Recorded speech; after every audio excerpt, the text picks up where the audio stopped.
Saludos a todos quienes nos siguen en este espacio de reflexión, de discusión. Hoy con la presencia de Paola Bautista, Julio Borges, Juan Miguel Mateus, mucho que hablar y el tema que nos convoca es la publicación de los cuadernos Rocio, esta iniciativa de Primero Justicia en un momento tan particular como el que estamos viviendo en el país luego del 3 de enero. Y yo quisiera comenzar por allí, Paola, dándote la bienvenida a este espacio. Bueno, ¿por qué esta iniciativa de Cuadernos Rocio? ¿Qué busca Primero Justicia cuando presenta esta publicación en este momento, insisto, tan particular que estamos viviendo? Hola Pepe, bueno, muchísimas gracias por facilitar esta conversación y un saludo para Julio y para Juan Miguel. Cuadernos Rocio es una iniciativa de la Vicepresidencia Nacional de Formación de Primero Justicia que recoge lo que es un seminario de formación que tuvimos a pocos días de los eventos del 3 de enero para ofrecerle a nuestra militancia claves para comprender el momento político que inició con lo que fue la incursión militar que ejecutó la administración Trump ese día.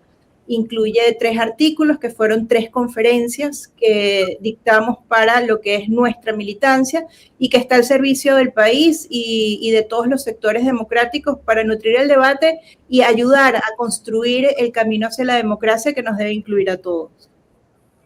Bueno, fíjate, voy a comenzar con Julio Borges, a quien saludo desde acá, porque la ponencia suya se refiere a la posición de Primero Justicia en este momento y a partir de allí de los partidos políticos. Y entonces, bueno, hablábamos de esta iniciativa, de esta publicación, en este momento, una voz que busca orientar la discusión, el debate. Entonces la pregunta va por ese camino. En este momento, Primero Justicia y por extensión también los partidos políticos en el marco de la oposición. ¿Qué rol deben jugar? ¿Para qué están en este momento? Bueno, Pedro Pablo, gracias, ¿verdad?, por reunirnos y poder hablar de este cuaderno Rocio, y gracias a Paola por haber tenido la iniciativa de crear no solo las conferencias, sino después la publicación de las conferencias.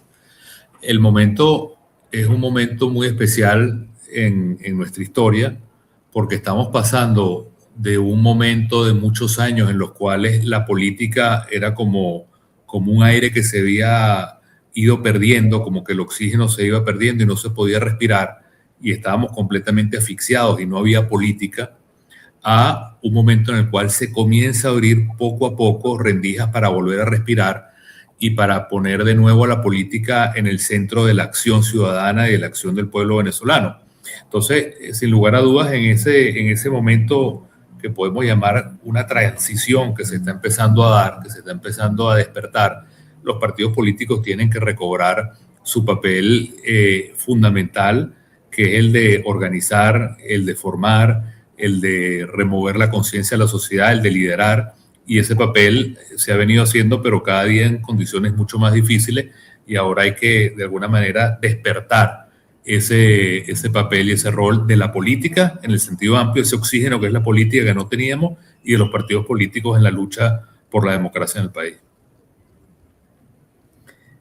Paola, Julio hablaba del tema del momento para los partidos y tú abordabas también eso en tu ponencia sobre el momento para el país, cómo definirlo. Creo que ahorita hay mucho de incertidumbre, también de expectativas muy grandes que parecieran no ser atendidas, respondidas, y hay esto de que no se sabe hacia dónde va, si se está ya en una transición o no. Tú abordas ese tema. ¿Cómo describirías entonces este momento que está atravesando el país?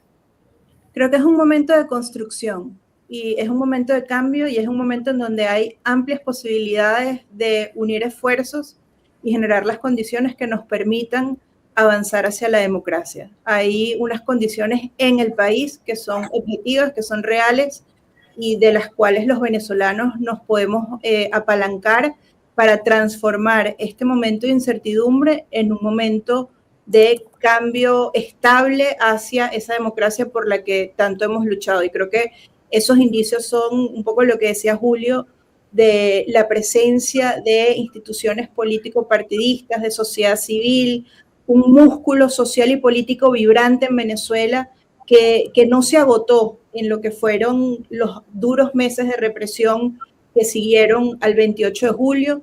Luego tenemos a un actor internacional como lo es Estados Unidos, que en numerosas oportunidades ha manifestado su compromiso con la realización de unas elecciones justas, libres y transparentes. Y creo que esas dos fuerzas son el motor para poder avanzar hacia este momento que, para responder tu pregunta de manera muy concisa, creo que es un momento de construcción hacia la democracia.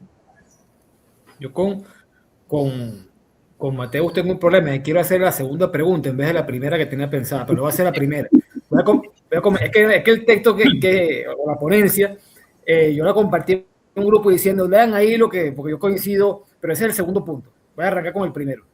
El primero es, bueno, ese marco constitucional, legal, que dé pie a esa transición, ese camino hacia la democracia. Está allí, hay que crearlo. Tenemos una constitución que yo digo que es la única constitución del mundo, seguramente una de las pocas que ha sido derogada el día de su promulgación, porque eso prácticamente nunca se ha aplicado. Entonces, bueno, pero ¿cómo entender ese marco constitucional, legal, que haría posible avanzar en ese camino hacia la democracia? Sí, gracias, Pedro Pablo, y un saludo para Julio y Paola, la verdad, muy honrado de estar aquí. Yo creo que debemos partir de una premisa elemental. Sin constitución no hay democracia. Y en el caso venezolano, lo que hemos tenido un Estado gobernado constitucionalmente, profundamente autocrático, con una suerte de cinismo, porque enarboran la Constitución, la levantan, la mencionan. Así lo hizo Chávez, así lo hizo Maduro, así lo hace Delcy Rodríguez, y sin embargo la sacrifican todos los días. Con lo cual, en parte de lo que tenemos que hacer para caminar hacia la democracia, para construir, como decía Paola, es comenzar a tomar conciencia de la importancia práctica de la Constitución para que esta oportunidad que tenemos, que debemos construir, sea verdaderamente una transición a la democracia y no una transición para algo peor o para algo desconocido. Si tú me preguntas a mí, creo que eso lo abordaremos luego, mi opinión personal es que la propia Constitución de 1999 tiene todo el instrumental institucional para democratizar a Venezuela. Bueno, por eso no te adelante, que esa es mi segunda pregunta.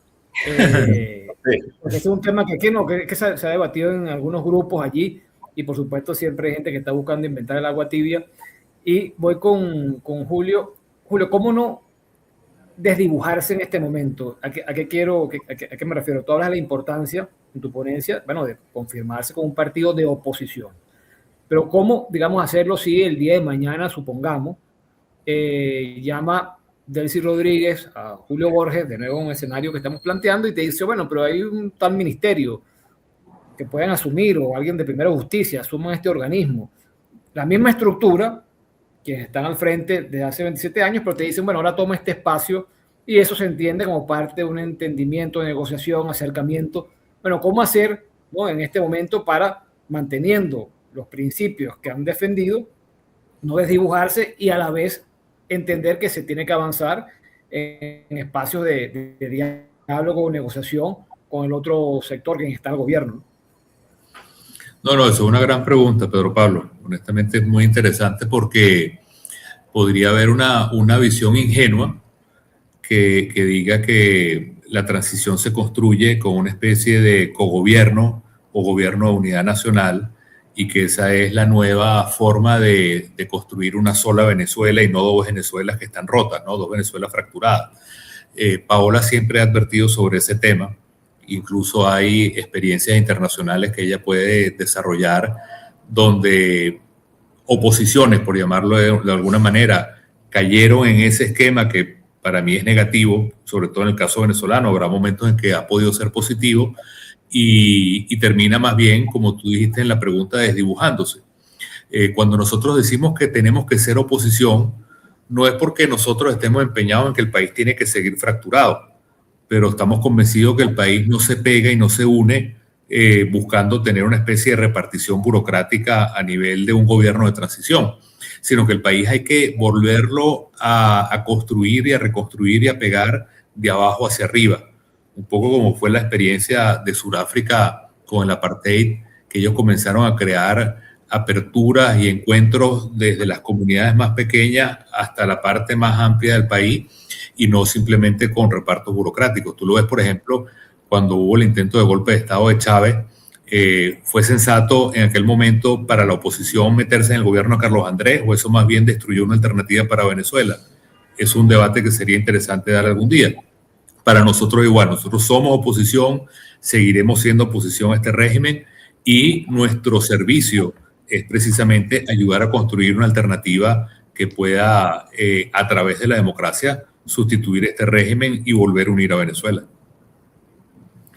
Paola, cuando se habla de las fases, ¿no? Que se puso muy de moda, digo yo, bueno, por el tema del plan que presentó el secretario de Estado, Marco Rubio, y se habla de la estabilización, lo importante es que esto sería, pero hasta qué punto se confunde la estabilización, digamos, del país con la del régimen que está en el poder buscando, bueno, extender su permanencia allí sin tener, digamos, sin avanzar en una apertura real.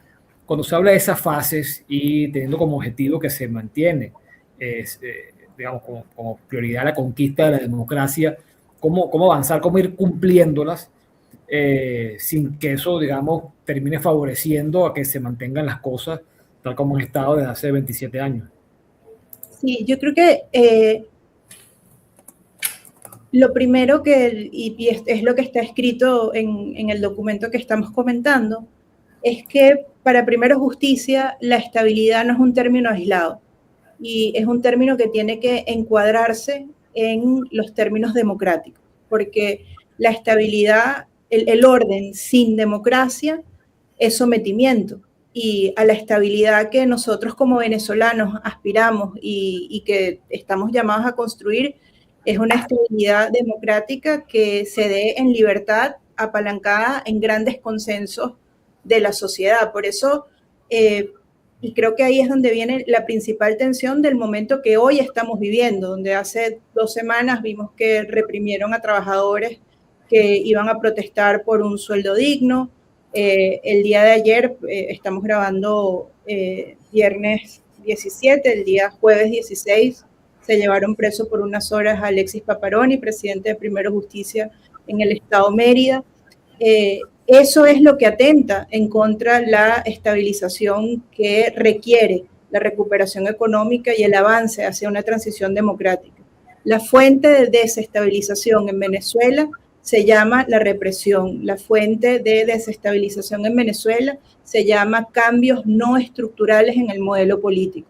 Y esos cambios estructurales que nos pueden dar estabilidad solo son posibles a través de la realización de elecciones justas, libres y transparentes, que también, digamos, son realizables solamente si hay unos cambios dentro de los poderes públicos que las pueden hacer posible. De modo que yo te diría que la estabilización o es democrática o no es estabilización real.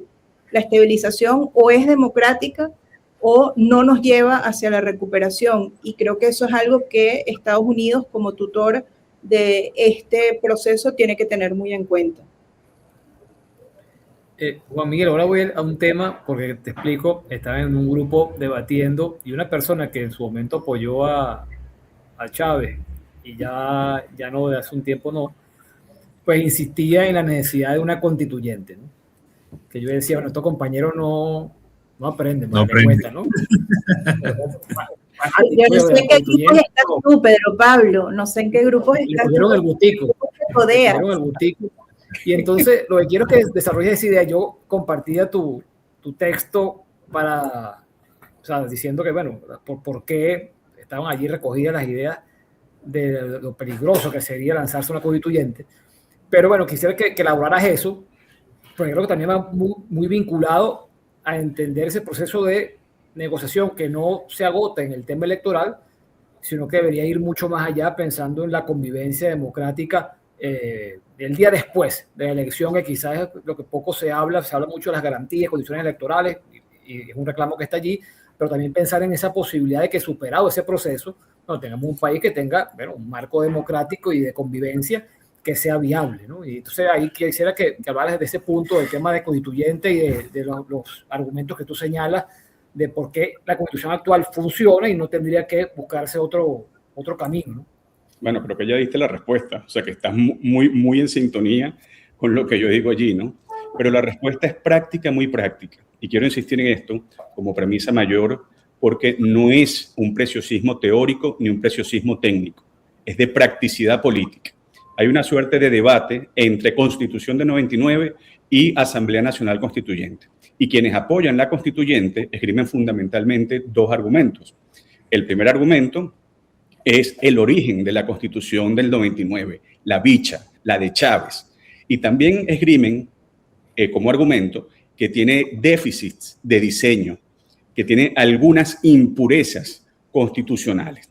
Y por otro lado, se piensa que esa Constitución permitiría la existencia o la coexistencia del aparato opresivo y autocrático del chavismo-madurismo y ahora del rodrigato por muchos años.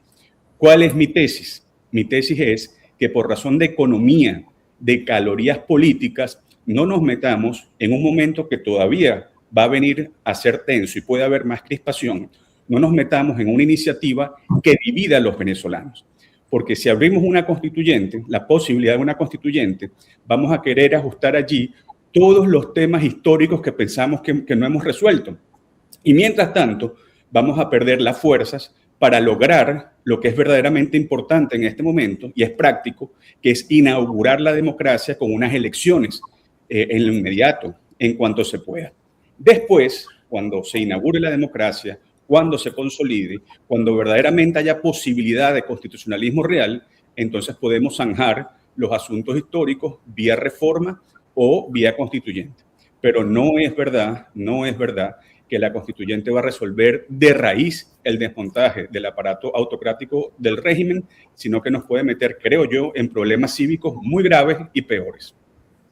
Claro, Miguel, es que hay un punto que tú señalas y me quedo allí que es el tema de aumentar la división, o sea, que es el peligro también que tienes, ¿no? O sea, cuando estás buscando un espacio más bien de entendimiento, de apertura, ¿no? Un poco flexibilizar la situación, pero te meterías de nuevo en un tema de polarización, de enfrentamiento, ¿no? De choque. Es enteramente así.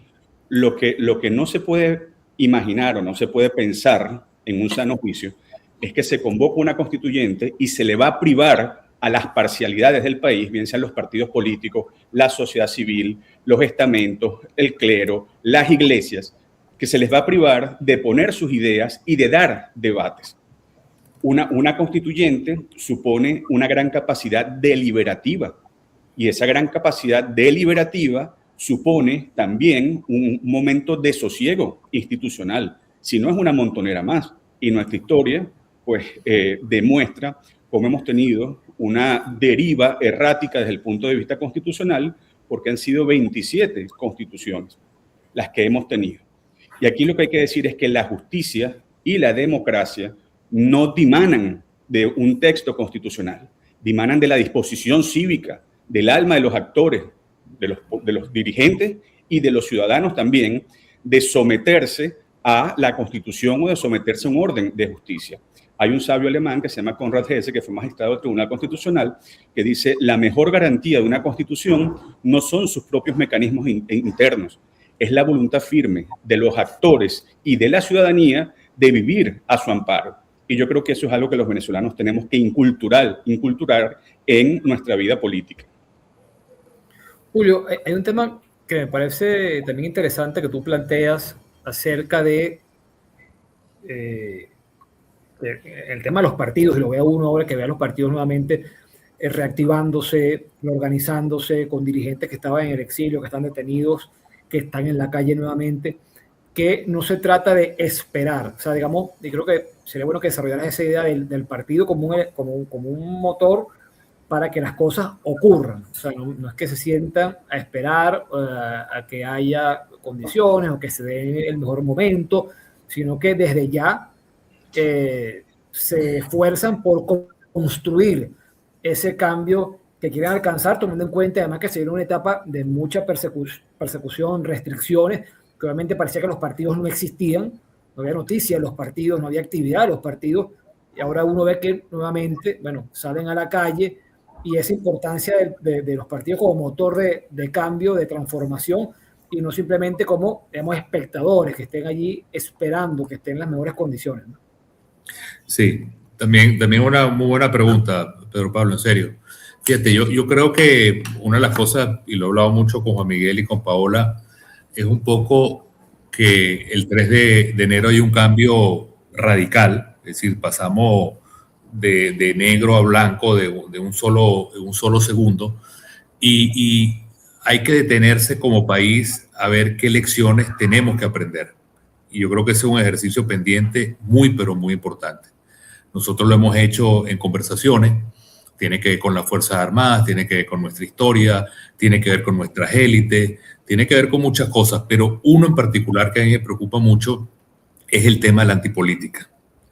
Y hay que recordar que el chavismo llegó al poder en muy buena parte por la antipolítica, es decir, porque el país tenía una democracia llena de defectos, pero también llena de virtudes históricas enormes, y decidió suicidarse. Y el camino que eligió fue la antipolítica. Y nosotros no podemos volver a repetir esa historia. En términos muy concretos, ¿qué es un partido político? Un partido político son venezolanos organizados, no es otra cosa. Venezolanos organizados que comparten una visión, que toman partida y toman una posición frente a una realidad y tienen ideas y tienen valores que comparten. Entonces, la gente no puede ver al partido político sino como la oportunidad de hacer de carne y hueso sus valores, sus ideas, sus anhelos a través de la organización. Y eso tiene un valor enorme en la Venezuela de hoy, donde no hay instituciones, donde la sociedad civil está muy débil, donde el tejido social se ha roto, donde la mitad de la población se ha ido. Ahí hay un papel protagónico de nuevo de los partidos políticos, no para colonizar la sociedad, sino para fertilizar la sociedad, para que la sociedad vuelva otra vez a nacer y a regenerarse. De manera que yo creo que a nosotros nos toca asimilar esto como partido y también hacérselo entender al país para que el país nos reciba como unos colaboradores en un momento de construcción, como decía Paola. Paola, tú en tu ponencia también destacas las exigencias, ¿no?, que ha planteado el Primero Justicia, el partido, para avanzar en ese camino hacia la recuperación democrática, ¿no? Creo que sería bueno que te detuvieras en esos puntos, también que hasta qué punto, digamos, todas esas exigencias sirven para ir también midiendo la voluntad, el avance, la disposición que existe para que en Venezuela haya verdaderamente una democracia y que no sean, digamos, estas cosas un poco cosméticas, estos maquillajes o acciones puntuales, pero que no responden a todo el reclamo que existe para avanzar, digamos, con solidez hacia esa transformación.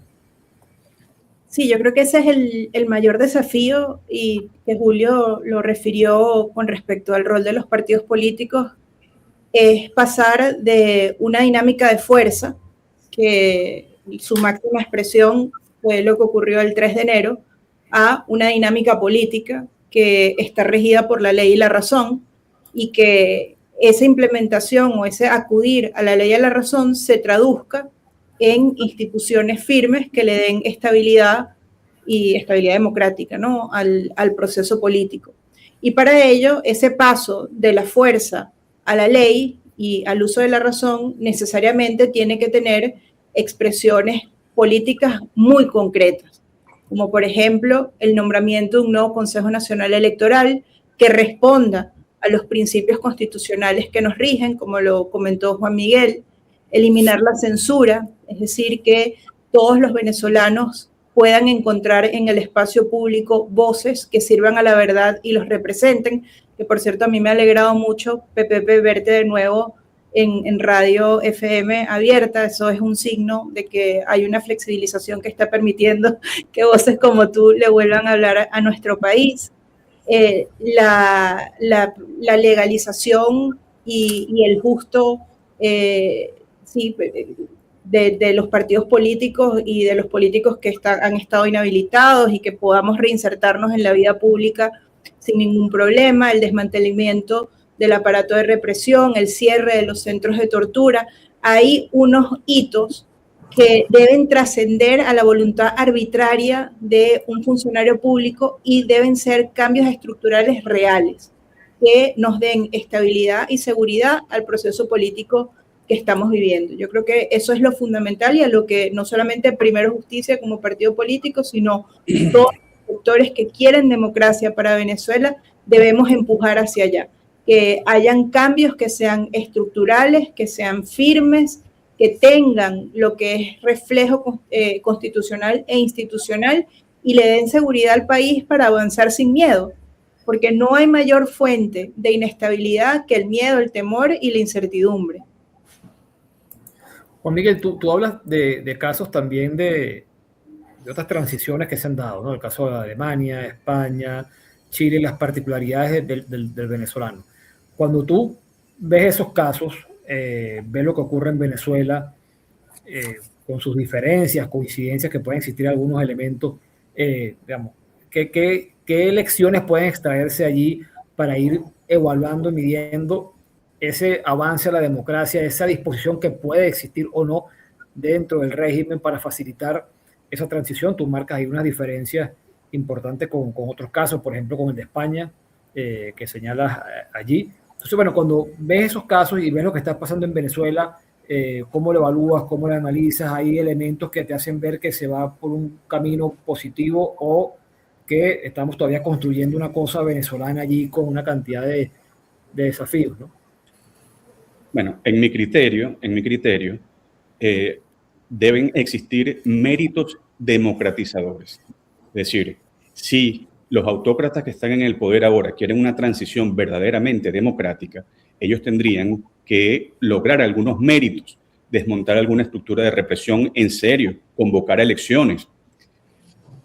Yo no creo que los Rodríguez están en este momento a prueba, que ellos verdaderamente no quieren la democracia y no son fiables desde el punto de vista constitucional. Por ejemplo, Delcy Rodríguez es una autócrata y aún asumiéndola como autócrata, como una presidenta de facto, la Constitución la constriñe, porque la Constitución tiene una norma exacta que señala que un gobernante, pon tú que sea de facto o no, pero pon que sea de facto, un gobernante que asume la presidencia de la República en los términos que ella lo hizo, pues tiene un lapso establecido, que son 90 días más 90 días después de su juramentación. Pero ellos no han querido resolver ese problema, tienen una sentencia del Tribunal Supremo de Justicia precisamente para impedir que corra el reloj electoral presidencial en Venezuela. Eso es algo sobre lo cual nosotros tenemos que hablar y por eso lo más importante es lograr, en este momento, el primer paso, me parece, es lograr un nuevo CNE bajo los estándares constitucionales y luego, que no es menor, porque habrá que competir, y está en el marco de lo que venimos hablando, respetar la entidad constitucional de los partidos políticos, porque los partidos somos realidades constitucionales, estamos previstos en la Constitución, las asociaciones con fines políticos. Eso supone también el levantar las inhabilitaciones, supone también que no haya ninguna atadura judicial o de represión judicial en la dirigencia o en la ciudadanía. Todo eso se puede lograr con la Constitución. Sí, todo eso se puede lograr pactando. Pues ahí está la oposición, ahí está la Constitución. Vamos a ver cómo funcionan en lo inmediato los hermanos Rodríguez. Julio, me agarro esto último que dice Juan Miguel, el tema de alcanzar acuerdos, pactos.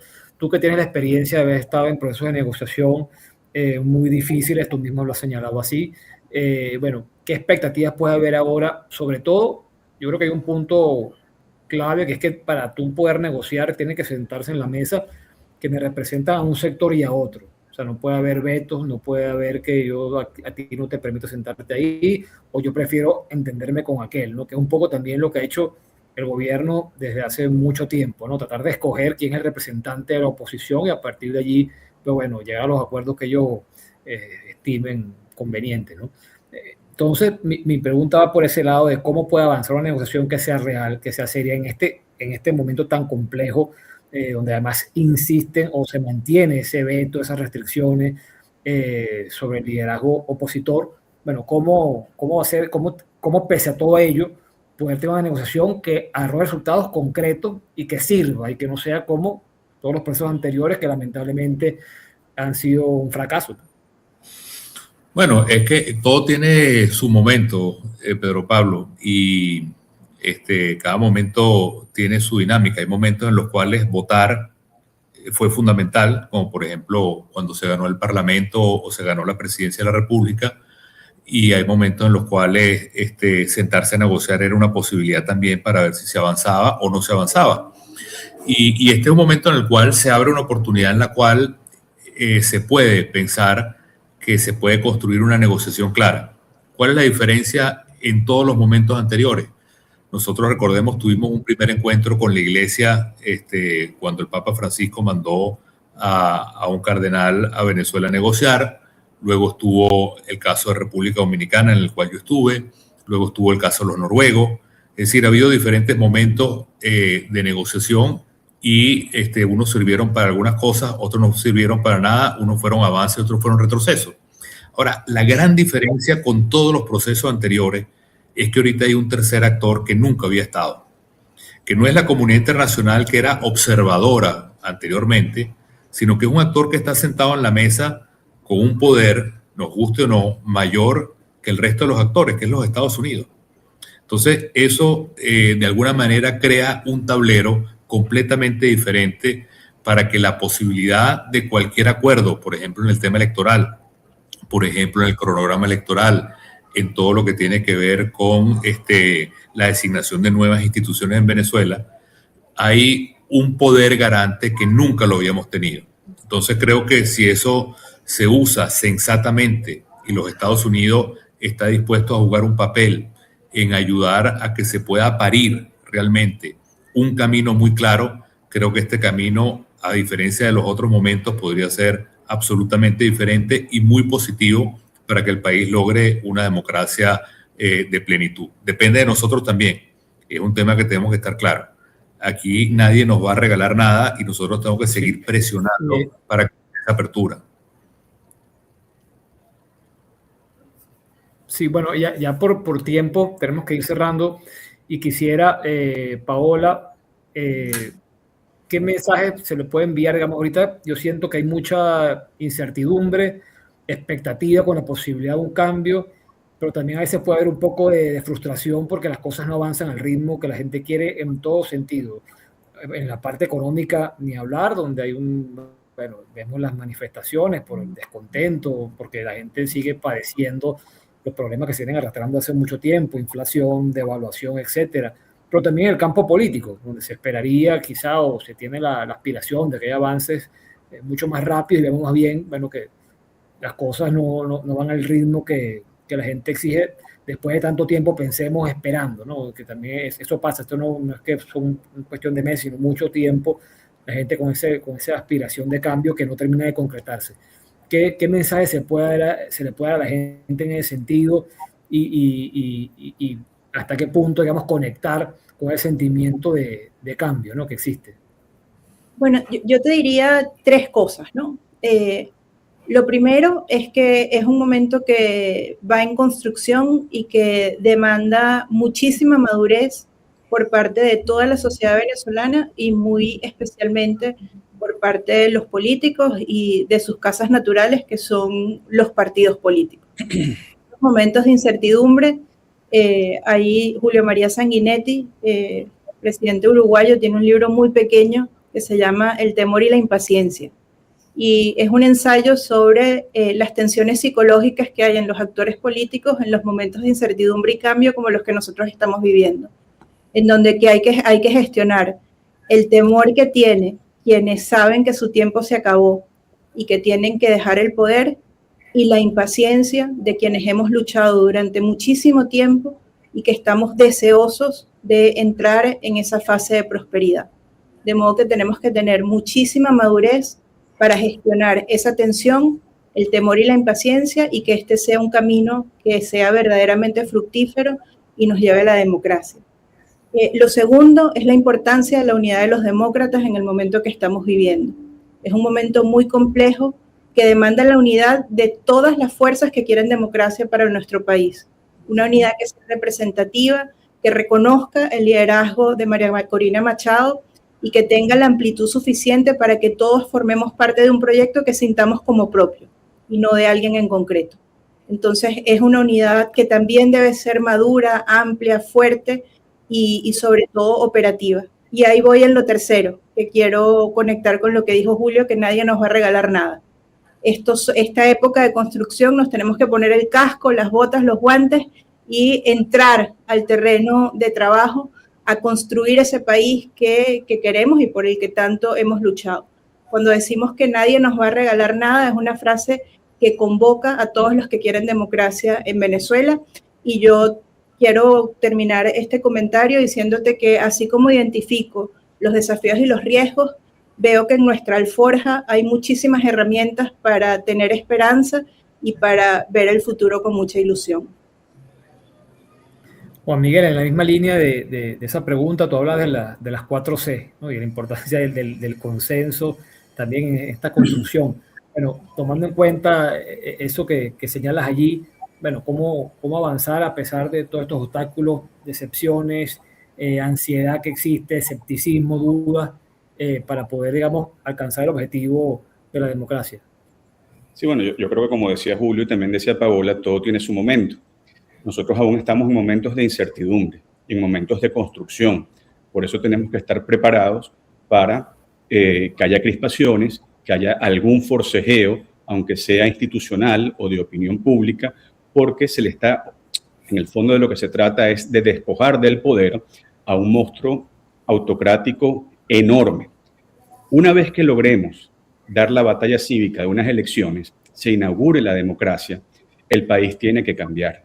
Ese sí es el momento de la reconciliación y es el momento en el cual yo hablo de las 4C, que son constitución, consenso, centro y concordia, pero no de una manera sentimentalista, sino de una manera cultural, que eso logre hacerse cultura, porque el peor drama que podríamos tener es que no hubiésemos aprendido la lección de todo esto y ganemos la democracia y la podamos perder a la vuelta de la esquina. Para cerrar ya este conversatorio, ya has hablado de las nuevas condiciones que llevarían a esa posibilidad de una negociación que esta vez sí arroje resultados, pues bueno, que concretos, ¿no? Te diría, ¿qué mensaje le envías a quienes, bueno, mantienen esas dudas, que no están convencidos de lo que está pasando, que creen que en cualquier momento esto va a volver a ser lo mismo o peor? También hasta qué punto hay disposición en el liderazgo, en este caso el liderazgo de la oposición, Primero Justicia, de avanzar a pesar, bueno, de todo lo que se ha vivido, entender que quizá es la hora también de pensar en el perdón, en la reconciliación, en buscar espacios de entendimiento, cuando la gente todavía tiene tantas heridas abiertas, ¿no? ¿Qué mensaje se puede enviar tomando en cuenta todos estos factores? Bueno, yo creo, de manera muy corta para cerrar, Pedro Pablo, creo que entender que el proceso que se abrió el 3 de enero es irreversible, que el proceso del 3 de enero tiene una presencia y un control por parte de los Estados Unidos que es total, y en eso tenemos que ser muy claros, que los venezolanos, para poder avanzar, como hemos dicho los tres en esta reunión, tenemos que estar conscientes que nadie nos va a regalar nada y que hay retos muy complicados que tenemos por delante. Tú lo has mencionado, cómo lograr tener justicia y al mismo tiempo tener perdón. Eso siempre han sido dos polos muy complicados en las distintas transiciones y creo que Venezuela no va a ser la excepción. Y creo que la reunificación del país no pasa ni por la impunidad ni por pasar la página, sino creo que en muchos casos habrá también que buscar justicia para todo lo que tiene que ver con la corrupción, que ha sido muy dura, y con el tema de la violación de derechos humanos. Parte de la sanación del país tiene que ver muchas veces no tanto con el olvido y la impunidad, sino con que haya justicia también. Entonces, ¿en qué proporción y cómo calibrar esa tensión entre elementos de justicia, perdón e impunidad? Va a ser todo un reto. Pero no hay que excluir del todo a ninguna de ellas, sino combinarlos de manera apropiada y justa. Bueno, llegamos ya al fin de esta conversación, de esta entrevista con Paola Bautista, Julio Andrés Borges, Juan Miguel Mateus. Bueno, muy agradecido porque me han dado la posibilidad también de compartir este espacio con ustedes, poder conversar estas ideas que, bueno, están en agenda. Sí, Paola. No, una cosa muy importante es que pueden bajar el libro de la página web de Primero Justicia, que es www.primerojusticia.com. Ahí hay una ventanita que le pueden dar clic y bajan el libro en PDF. Y nada nos gustaría más que lo leyeran y que nutriera el necesario debate que necesita nuestro país. Seguro que sí. Bueno, entonces, muchas gracias. Es gratis. Estoy vendiendo el contenido. Es que la parte de la cuñita era tuya. Sí, ¿verdad? La cuña es tuya. Esa parte no la llego yo ya. Quisieras tú, pero no lo logré. No me dio la audacia. Está bien. Está muy bien, pero en serio, muy agradecido por haber estado acá con ustedes conversando estas ideas que son tan importantes.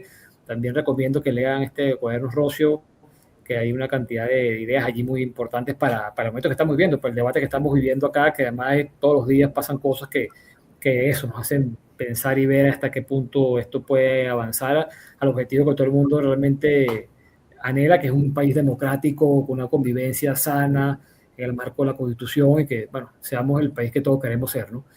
Entonces, bueno, a todos, muchas gracias por este espacio y, bueno, gran abrazo. Hasta la próxima. Muchas gracias. Gracias por todo. Okay.